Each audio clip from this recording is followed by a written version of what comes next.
نام سے اللہ کے جو بڑا مہربان نہایت رحم کرنے والا ہے۔ ان قریب احمق لوگ یہ کہیں گے کہ ان مسلمانوں کو اس قبلے سے کس نے موڑ دیا ہے جس پر یہ پہلے قائم تھے؟ تو اے پیغمبر صلی اللہ علیہ وآلہ وسلم کہہ دیجئے کہ مشرق و مغرب سب خدا کے ہیں، وہ جسے چاہتا ہے صراط مستقیم کی ہدایت دے دیتا ہے، اور تحویل قبلہ کی طرح ہم نے تم کو درمیانی امت قرار دیا ہے تاکہ تم لوگوں کے اعمال کے گواہ رہو، اور پیغمبر صلی اللہ علیہ وآلہ وسلم تمہارے اعمال کے گواہ رہے۔ اور ہم نے پہلے قبلے کو صرف اس لیے قبلہ بنایا تھا کہ ہم یہ دیکھیں کہ کون رسول کا اتباع کرتا ہے اور کون پچھلے پاؤں پلٹ جاتا ہے۔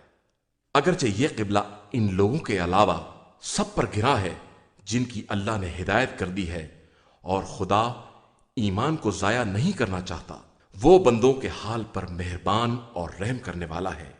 اے رسول، ہم آپ صلی اللہ علیہ وآلہ وسلم کی توجہ کو آسمان کی طرف دیکھ رہے ہیں، تو ہم ان قریب آپ کو اس قبلے کی طرف موڑ دیں گے جسے آپ پسند کرتے ہیں، لہذا آپ اپنا رخ مسجد الحرام کی جہت کی طرف موڑ دیجئے اور جہاں بھی رہیے اسی طرف رخ کیجئے۔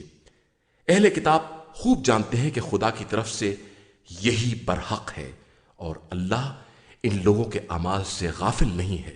اگر آپ صلی اللہ علیہ وآلہ وسلم ان اہل کتاب کے پاس تمام آیتیں بھی پیش کر دیں کہ یہ آپ کے قبلے کو مان لیں تو ہرگز نہ مانیں گے، اور آپ بھی ان کے قبلے کو نہ مانیں گے، اور یہ آپس میں بھی ایک دوسرے کے قبلے کو نہیں مانتے۔ اور علم کے آ جانے کے بعد اگر آپ ان کے خواہشات کا اتباع کر لیں گے تو آپ کا شمار ظالموں میں ہو جائے گا۔ جن لوگوں کو ہم نے کتاب دی ہے وہ رسول کو بھی اپنی اولاد ہی کی طرح پہچانتے ہیں، بس ان کا ایک گروہ ہے جو حق کو دیدہ و دانستہ چھپا رہا ہے۔ اے رسول، یہ حق آپ صلی اللہ علیہ وآلہ وسلم کے پروردگار کی طرف سے ہے، لہذا آپ صلی اللہ علیہ وآلہ وسلم ان شک و شبہ کرنے والوں میں نہ ہو جائیں۔ ہر ایک کے لیے ایک رخ معین ہے اور وہ اسی کی طرف منہ کرتا ہے۔ اب تم نیکیوں کی طرف سبقت کرو، اور تم سب جہاں بھی رہو گے خدا ایک دن سب کو جمع کرے گا کہ وہ ہر شے پر قادر ہے۔ پیغمبر آپ صلی اللہ علیہ وآلہ وسلم جہاں سے باہر نکلیں اپنا رخ مسجد الحرام کی سمت ہی رکھیں کہ یہی پروردگار کی طرف سے حق ہے، اور اللہ تم لوگوں کے اعمال سے غافل نہیں ہے۔ اور آپ صلی اللہ علیہ وآلہ وسلم جہاں سے بھی نکلیں اپنا رخ خانہ کعبہ کی طرف رکھیں، اور پھر تم سب جہاں رہو تم سب بھی اپنا رخ ادھر ہی رکھو تاکہ لوگوں کے لیے تمہارے اوپر کوئی حجت نہ رہ جائے سوائے ان لوگوں کے جو ظالم ہیں۔ تو ان کا خوف نہ کرو بلکہ اللہ سے ڈرو کہ ہم تم پر اپنی نعمت تمام کر دینا چاہتے ہیں کہ شاید تم ہدایت یافتہ ہو جاؤ۔ جس طرح ہم نے تمہارے درمیان تمہیں میں سے ایک رسول بھیجا ہے جو تم پر ہماری آیات کی تلاوت کرتا ہے، تمہیں پاک و پاکیزہ بناتا ہے، اور تمہیں کتاب و حکمت کی تعلیم دیتا ہے، اور وہ سب کچھ بتاتا ہے جو تم نہیں جانتے تھے۔ اب تم ہم کو یاد کرو تاکہ ہم تمہیں یاد رکھیں، اور ہمارا شکریہ ادا کرو اور کفران نعمت نہ کرو۔ ایمان والو، صبر اور نماز کے ذریعے مدد مانگو کہ خدا صبر کرنے والوں کے ساتھ ہے۔ اور جو لوگ رائے خدا میں قتل ہو جاتے ہیں انہیں مردہ نہ کہو بلکہ وہ زندہ ہیں، لیکن تمہیں ان کی زندگی کا شعور نہیں ہے۔ اور ہم یقیناً تمہیں تھوڑے خوف، تھوڑی بھوک اور اموال، نفوس اور ثمرات کی کمی سے آزمائیں گے، اور اے پیغمبر آپ صلی اللہ علیہ وآلہ وسلم ان صبر کرنے والوں کو بشارت دے دیں جو مصیبت پڑنے کے بعد یہ کہتے ہیں کہ ہم اللہ ہی کے ہیں اور اسی کی بارگاہ میں واپس جانے والے ہیں، کہ ان کے لیے پروردگار کی طرف سے صلوات اور رحمت ہے اور وہی ہدایت یافتہ ہیں۔ بے شک صفا اور مروہ دونوں پہاڑیاں اللہ کی نشانیوں میں ہیں، لہذا جو شخص بھی حج یا عمرہ کرے اس کے لیے کوئی حرج نہیں ہے کہ ان دونوں پہاڑیوں کا چکر لگائے، اور جو مزید خیر کرے گا تو خدا اس کے عمل کا قدردان اور اس سے خوب واقف ہے۔ جو لوگ ہمارے نازل کیے ہوئے واضح بیانات اور ہدایات کو ہمارے بیان کر دینے کے بعد بھی چھپاتے ہیں، ان پر اللہ بھی لعنت کرتا ہے اور تمام لعنت کرنے والے بھی لعنت کرتے ہیں، علاوہ ان لوگوں کے جو توبہ کر لیں اور اپنے کیے کی اصلاح کر لیں اور جس کو چھپایا ہے اس کو واضح کر دیں، تو ہم ان کی توبہ قبول کر لیتے ہیں کہ ہم بہترین توبہ قبول کرنے والے اور مہربان ہیں۔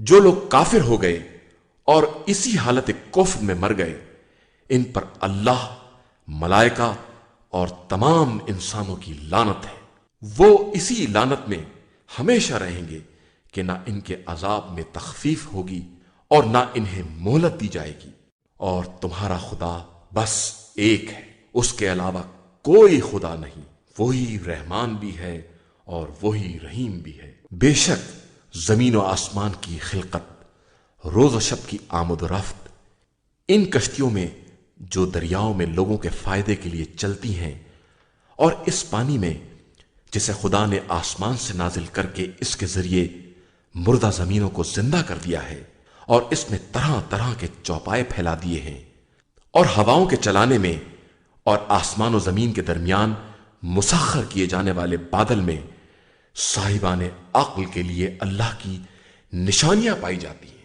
لوگوں میں کچھ ایسے لوگ بھی ہیں جو اللہ کے علاوہ دوسروں کو اس کا مثل قرار دیتے ہیں اور ان سے اللہ جیسی محبت بھی کرتے ہیں، جبکہ ایمان والوں کی تمام تر محبت خدا سے ہوتی ہے۔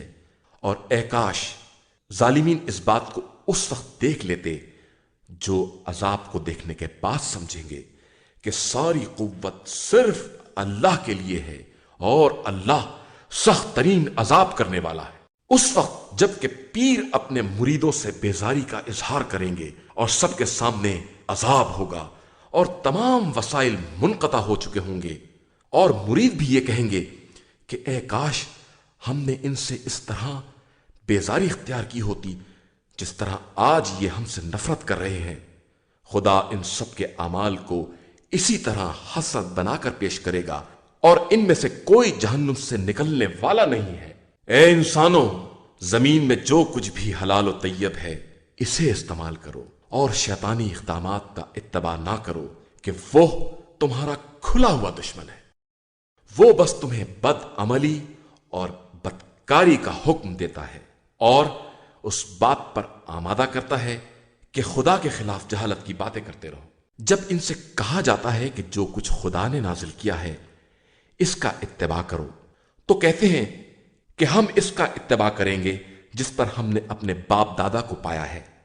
کیا یہ ایسا ہی کریں گے چاہے ان کے باپ دادا بے عقل ہی رہے ہوں اور ہدایت یافتہ نہ رہے ہوں؟ جو لوگ کافر ہو گئے ہیں ان کے پکارنے والے کی مثال اس شخص کی ہے جو جانوروں کو آواز دے اور جانور پکار اور آواز کے علاوہ کچھ نہ سنے اور نہ سمجھے۔ یہ کفار بہرے، گونگے اور اندھے ہیں، انہیں عقل سے سروکار نہیں ہے۔ صاحبان ایمان، جو ہم نے پاکیزہ رزق عطا کیا ہے اسے کھاؤ اور دینے والے خدا کا شکریہ ادا کرو اگر تم اس کی عبادت کرتے ہو۔ اور اس نے تمہارے اوپر بس مردار، خون، سور کا گوشت اور جو غیر خدا کے نام پر ذبح کیا جائے اس کو حرام قرار دیا ہے۔ پھر بھی اگر کوئی مستر ہو جائے اور حرام کا طلبگار اور ضرورت سے زیادہ استعمال کرنے والا نہ ہو تو اس کے لیے کوئی گناہ نہیں ہے۔ بے شک خدا بخشنے والا اور مہربان ہے۔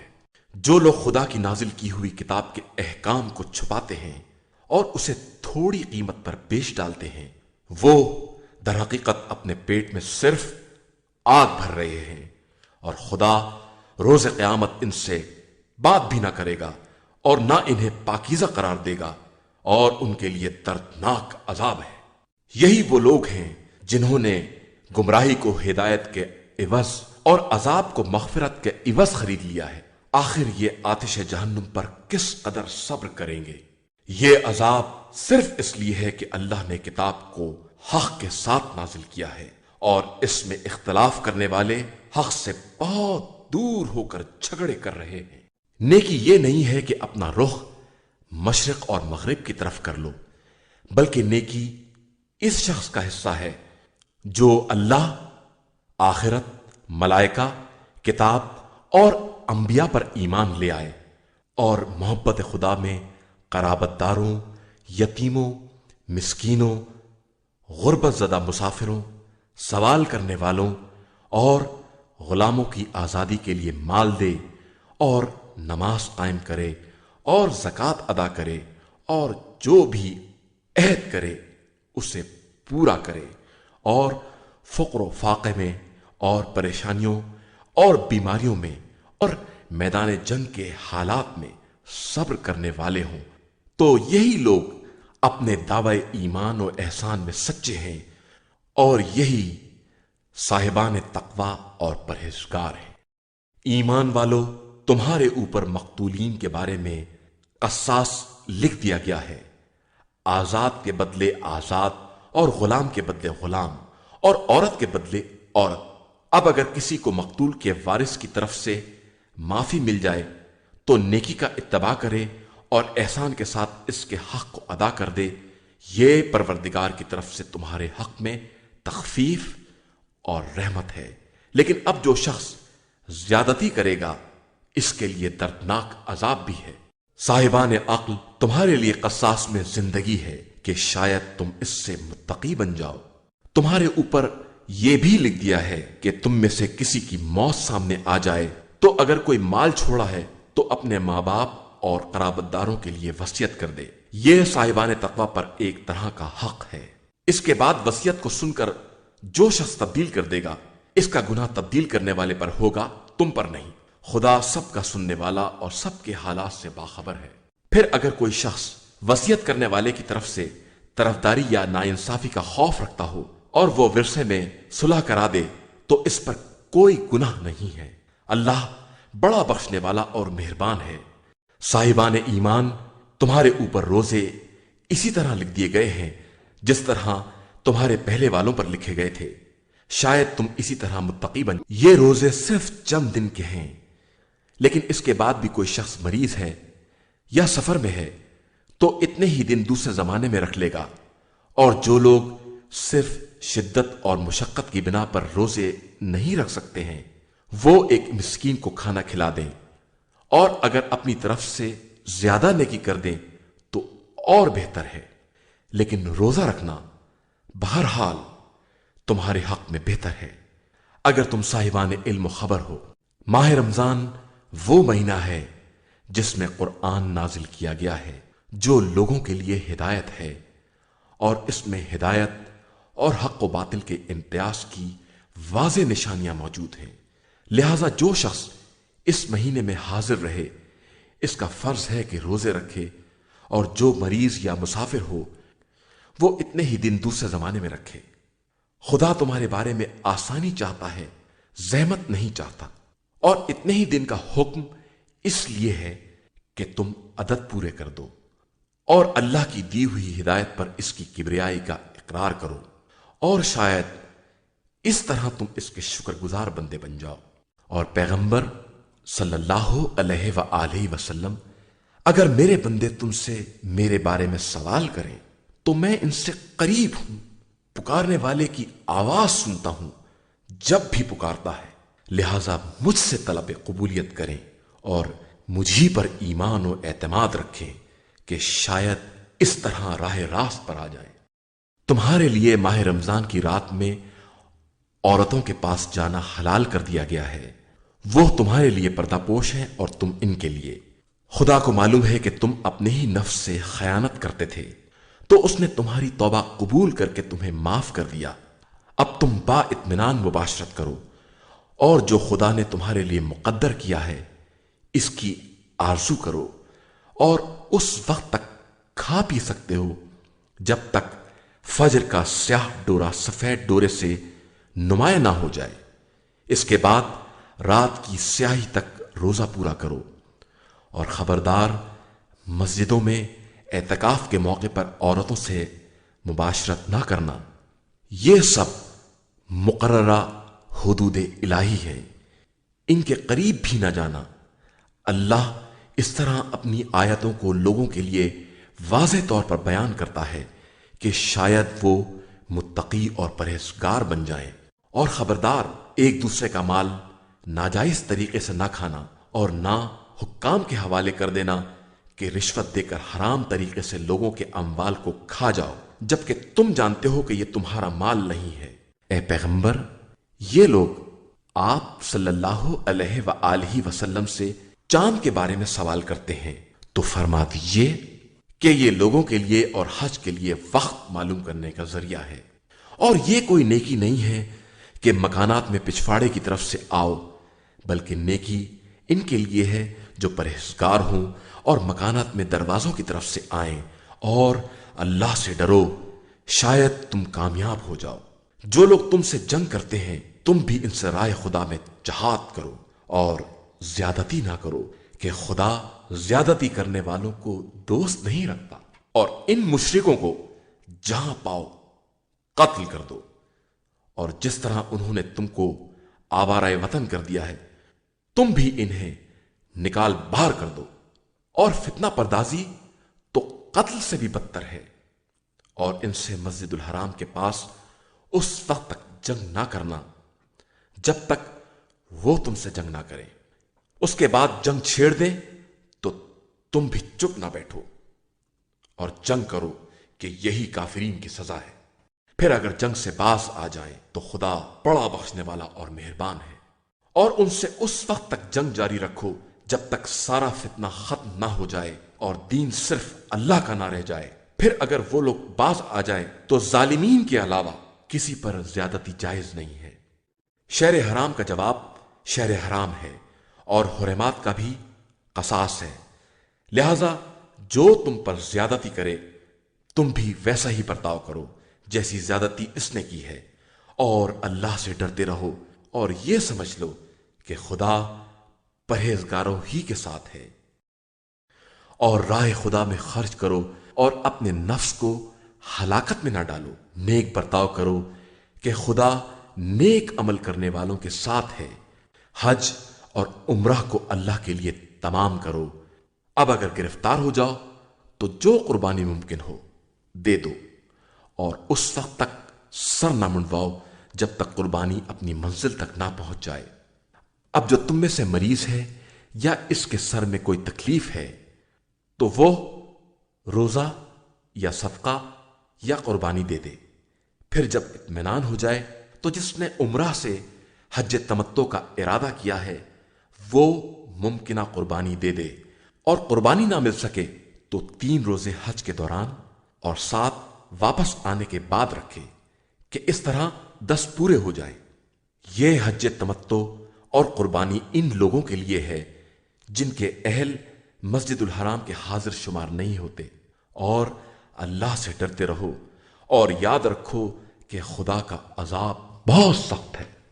حج چند مقررہ مہینوں میں ہوتا ہے، اور جو شخص بھی اس زمانے میں اپنے اوپر حج لازم کر لے اسے عورتوں سے مباشرت، گناہ اور جھگڑے کی اجازت نہیں ہے۔ اور تم جو بھی خیر کرو گے خدا اسے جانتا ہے۔ اپنے لیے زاد راہ فراہم کرو کہ بہترین زاد راہ تقویٰ ہے، اور اے صاحبان عقل ہم سے ڈرو۔ تمہارے لیے کوئی حرج نہیں ہے کہ اپنے پروردگار کے فضل و کرم کو تلاش کرو۔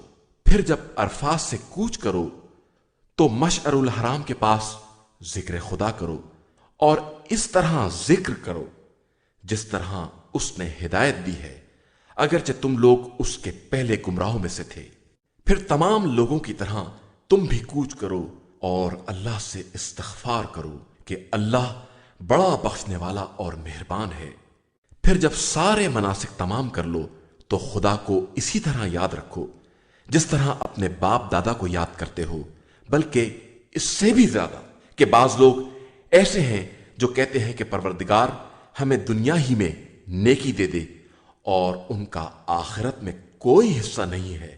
اور بعض کہتے ہیں کہ پروردگار ہمیں دنیا میں بھی نیکی عطا فرما اور آخرت میں بھی، اور ہم کو عذاب جہنم سے محفوظ فرما۔ یہی وہ لوگ ہیں جن کے لیے ان کی کمائی کا حصہ ہے، اور خدا بہت جلد حساب کرنے والا ہے۔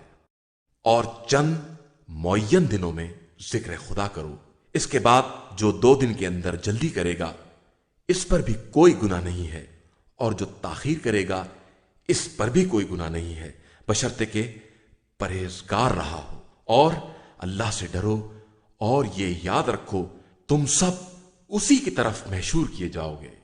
انسانوں میں ایسے لوگ بھی ہیں جن کی باتیں زندگانی دنیا میں بھلی لگتی ہیں، اور وہ اپنے دل کی باتوں پر خدا کو گواہ بناتے ہیں، حالانکہ وہ بدترین دشمن ہے۔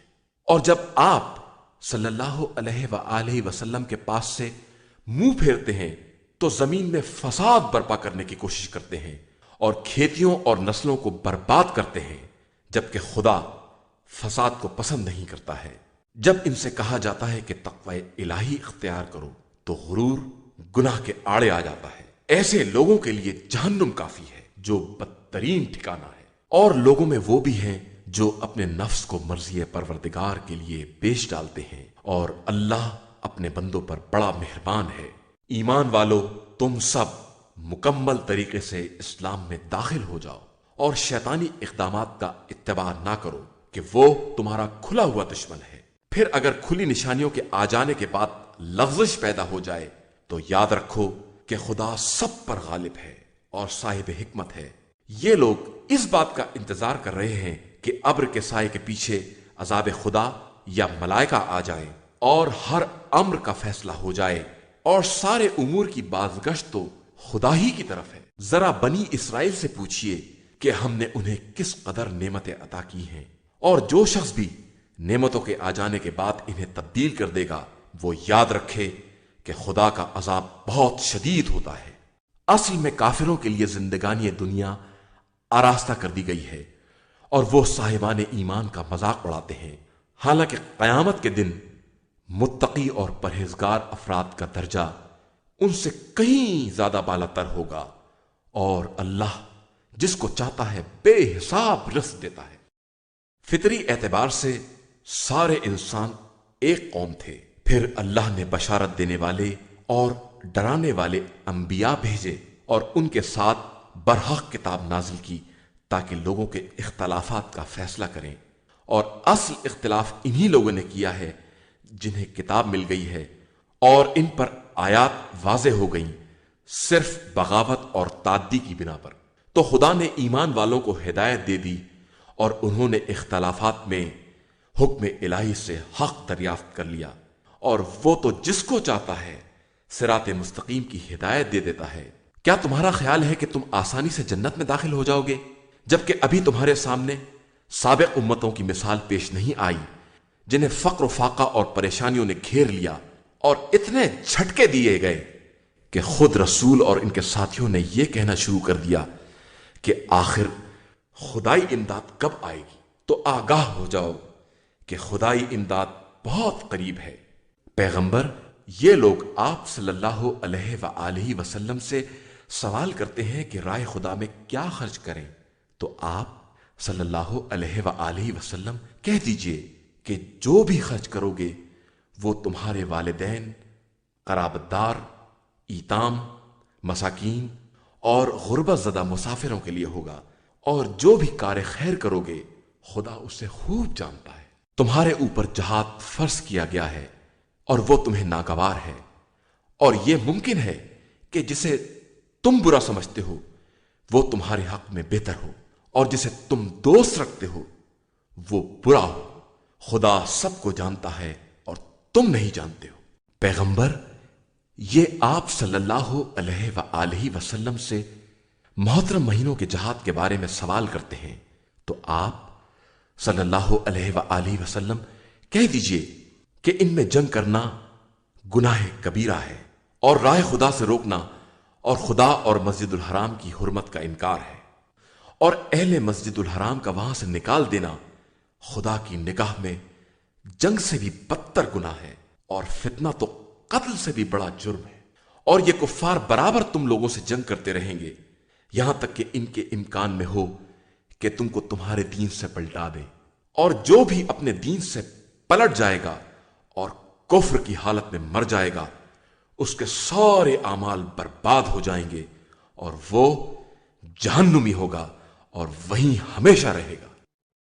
بے شک جو لوگ ایمان لائے اور جنہوں نے ہجرت کی اور راہ خدا میں جہاد کیا وہ رحمت الہی کی امید رکھتے ہیں، اور خدا بہت بخشنے والا اور مہربان ہے۔ یہ آپ صلی اللہ علیہ وآلہ وسلم سے شراب اور جوئے کے بارے میں سوال کرتے ہیں تو کہہ دیجئے کہ ان دونوں میں بہت بڑا گناہ ہے اور بہت سے فائدے بھی ہیں، لیکن ان کا گناہ فائدے سے کہیں زیادہ بڑا ہے۔ اور یہ راہ خدا میں خرچ کرنے کے بارے میں سوال کرتے ہیں کہ کیا خرچ کریں تو کہہ دیجئے کہ جو بھی ضرورت سے زیادہ ہو۔ خدا اسی طرح اپنی آیات کو واضح کر کے بیان کرتا ہے کہ شاید تم فکر کر سکو، دنیا میں بھی اور آخرت میں بھی۔ اور یہ لوگ تم سے یتیموں کے بارے میں سوال کرتے ہیں تو کہہ دو کہ ان کے حال کی اصلاح بہترین بات ہے، اور اگر ان سے مل جل کر رہو تو یہ بھی تمہارے بھائی ہیں، اور اللہ بہتر جانتا ہے کہ مصلح کون ہے اور مفسد کون ہے۔ اگر وہ چاہتا تو تمہیں مصیبت میں ڈال دیتا، لیکن وہ صاحب عزت بھی ہے اور صاحب حکمت بھی ہے۔ خبردار، مشرک عورتوں سے اس وقت تک نکاح نہ کرنا جب تک ایمان نہ لے آئیں کہ ایک مومن کنیز مشرک آزاد عورت سے بہتر ہے، چاہے وہ تمہیں کتنی ہی بھلی معلوم ہو۔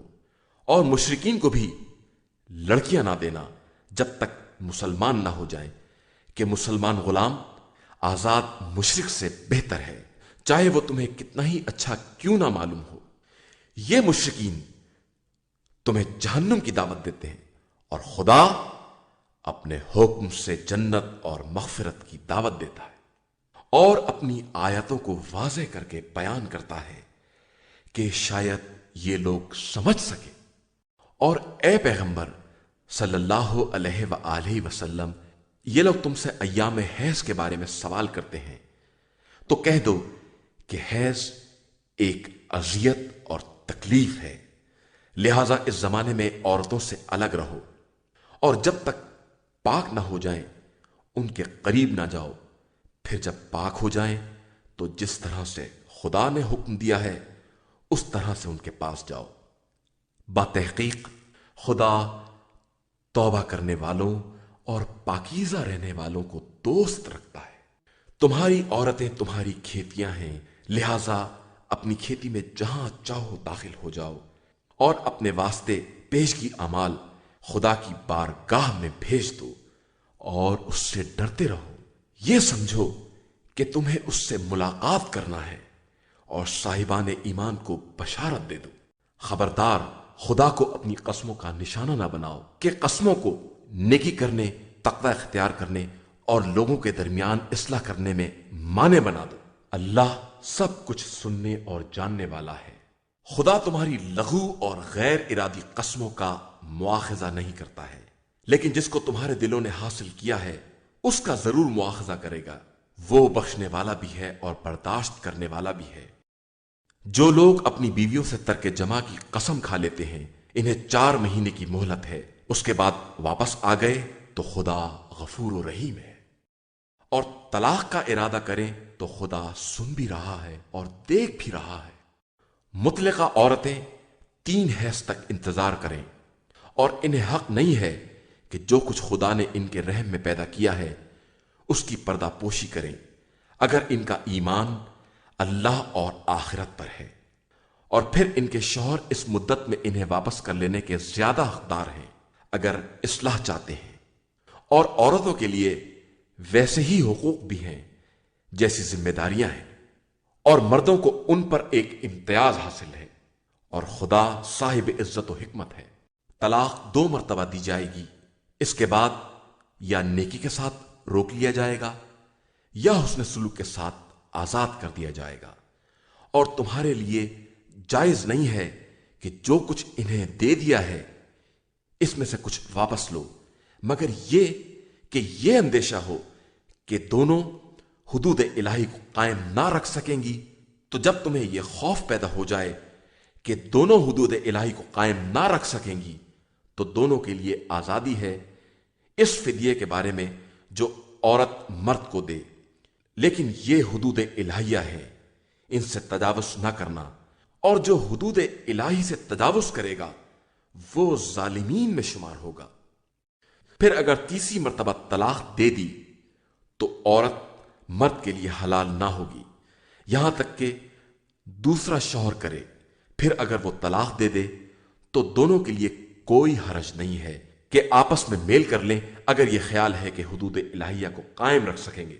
یہ حدود الہیہ ہیں جنہیں خدا صاحبان علم و اطلاع کے لیے واضح طور سے بیان کر رہا ہے۔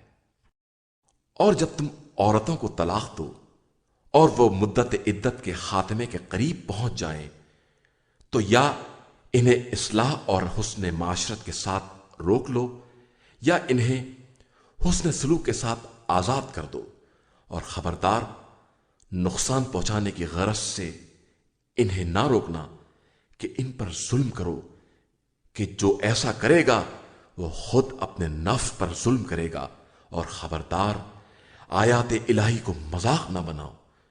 خدا کی نعمت کو یاد کرو، اس نے کتاب و حکمت کو تمہاری نصیحت کے لیے نازل کیا ہے، اور اللہ سے ڈرو کہ وہ ہر شے کا جاننے والا ہے۔ اور جب تم لوگ عورتوں کو طلاق دو اور ان کی مدت عدت پوری ہو جائے تو خبردار انہیں شوہر کرنے سے نہ روکنا اگر وہ شوہروں کے ساتھ نیک سلوک پر راضی ہو جائے۔ اس حکم کے ذریعے خدا انہیں نصیحت کرتا ہے جن کا ایمان اللہ اور روز آخرت پر ہے، اور ان احکام پر عمل تمہارے لیے باعث تزکیہ بھی ہے اور باعث طہارت بھی۔